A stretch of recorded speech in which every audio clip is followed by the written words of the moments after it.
What's up everybody, Pete with Auto Repair Tips. In this video, I got a 97 Ford Ranger. It's an oldie but goodie. Customer says he had this truck for a lot of years, but it's been sitting since 2019 in one spot. He hasn't driven it. He decided he wanted to make a beater car out of it. Somebody could just pick up trash, go to the hardware store, whatever he wants to do. And we were talking, and I told him, I said, the good thing about this, being a 97 and a 4-cylinder engine, the parts are gonna be fairly inexpensive. So in this video, we're gonna go through a whole series of lists on what it takes to get a truck like this back on the road. This could be a long video, so I'm gonna make a playlist on it, and we're gonna break it up into smaller videos. The first video is gonna be about what it takes to get a truck like this that's been sitting that long started. All right, let's get into it.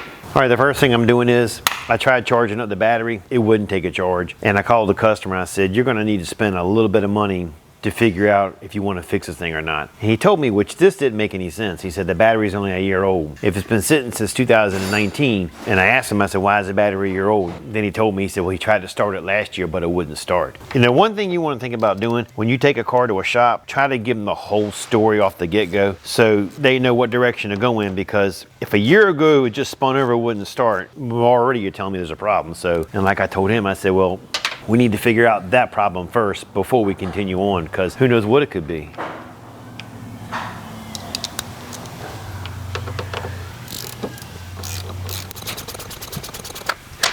Get these battery ends off. I'll clean them up a little bit, but for right now, we'll just get the battery out because I got the new one coming, and there is a core. All right, we just got the battery in. It is a super starter. It is like the cheapest battery you could buy. And we did that just simply because we want to see if this thing runs, and he don't want to waste too much money. If it ends up being a good vehicle and he wants to swap it out later with something else, he can. But for the time being, we went with the cheaper battery. The cheaper battery. Also, we have to take care of these daggone battery ends. They're junk. These 4-cylinder engines are pretty strong. I bet it's probably going to be okay, to be honest with you. I bet there's not a whole lot of issues with it.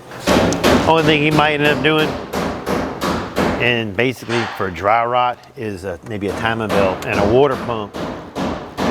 He did mention something to me about the radiator was clogged, he thought, but we'll see when we get there. All right, good enough.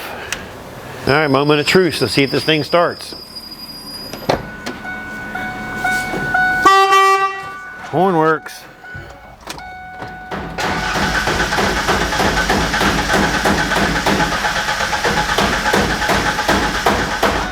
Well, I guess that answers your question. That's probably why you parked it so many years ago. Probably quit running on them.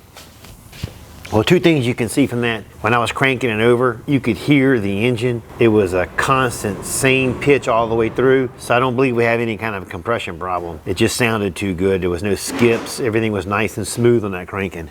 All right, here's your valve for testing your fuel pressure. There should be something up in there, and we have absolutely nothing.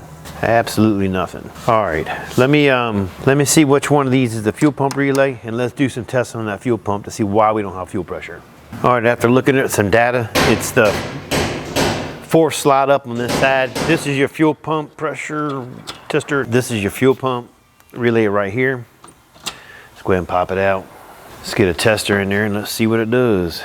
Flipping that switch that way, I know we're getting power to 87. Let's see something right quick.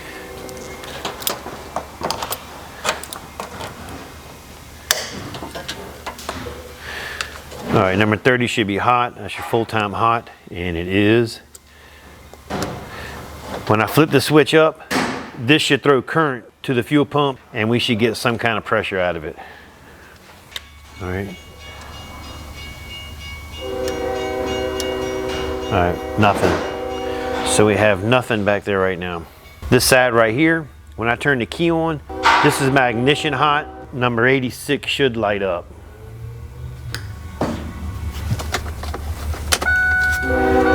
And it does. So 86 is my ignition hot. It's lit up just fine. 85 is going to be the ground from the computer. When I crank it, there should be a ground signal going here, which closes the circuit, which throws power to 87 back to the fuel pump. We already know though the fuel pump is not working simply because I did throw current back there by switching that switch earlier. I just want to make sure that we have everything happening that's supposed to happen up here right now. So when I crank this, you should see, I'm gonna cut this light off right here. You should see that test light should light up. It should glow.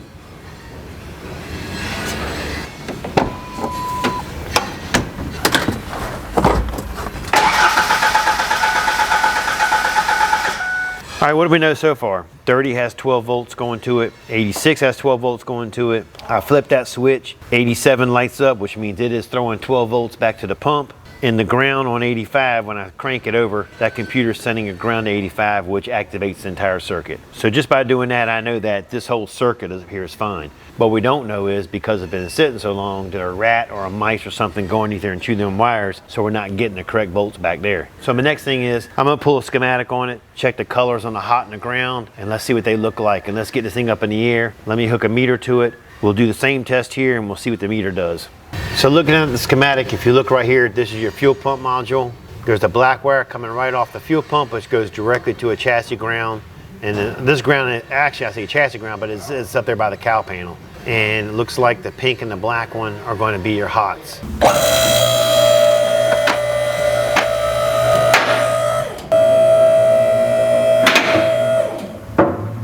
All right, here's your wiring harness that goes to the fuel pump module. This is your black wire, that's your ground. This is your pink and black, that's your hot.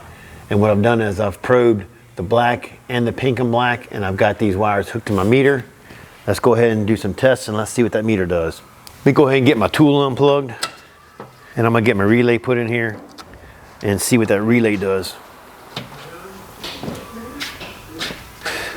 What I'm gonna do on the scan on the meter, I'm gonna cut it on, and my meter has Bluetooth, so I can hook it directly to my phone, and I don't have to be looking at the meter the whole time. We can actually just look at the phone.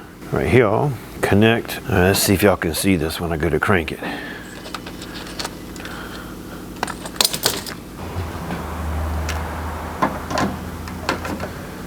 All right, keep your eye right here. Let's see if we get 12 volts on that.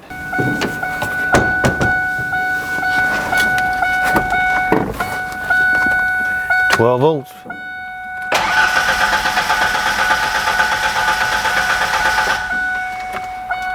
So it's clear, after running this test, we have a bad fuel pump. And some of you are probably wondering why I hooked the ground back there and not to the body. I was kind of trying to kill two birds with one stone. If I use that ground that goes to the fuel pump, and I ran this test, and we have 12 volts, I know that that ground wire is good and that hot wire is good. Now, if I'd have ran this test and it failed and we didn't get 12 volts back there, I would have taken the ground wire and moved it somewhere else and then ran that test again to see if we had 12 volts going back there. But by doing it that way first, it knocks two things out at one time. Makes it a lot more sense that way. Let's go ahead and check this thing for spark. Let's see what kind of spark we got and go from there.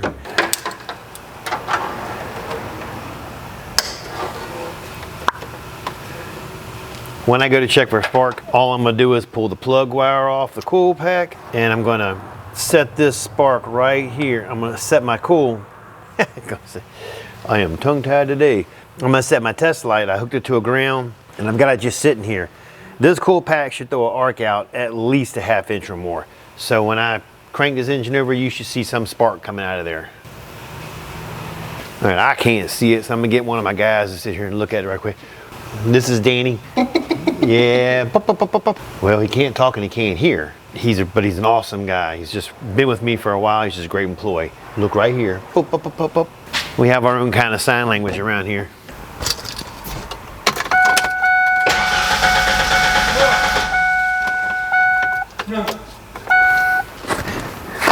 You do. Let me look. Yeah. All right. Let's get right up on this thing. Let's see. Now, if we have a spark, that'd be phenomenal. That means we just need a fuel pump. And before I go any further, we're going to have to get this thing running. So I'm going to price out a fuel pump.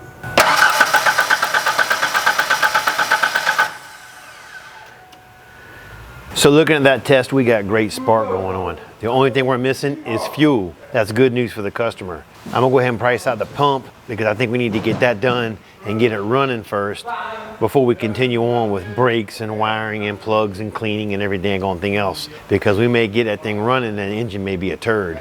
All right, let me go ahead and get it priced out and see what he wants to do. So I got the fuel pump in and this thing is running amazing. I called the customer up and I told him, I said, truck's running great. He got so excited. He said, I'm coming up there to get it. I said, well, we haven't finished going through it yet. He says, well, I can do that stuff at my house. He says, I just want to play with my truck. I just want to drive it around. I said, okay. So what I thought was going to be a series of videos on how to get your car back on the road after it's been sitting a while is a video it's a one and done video, I guess. It's how how to diagnose a no start on an older model Ranger. So I guess that's it for this video. I appreciate you watching. Don't forget to like, subscribe, and leave a comment. Catch you later.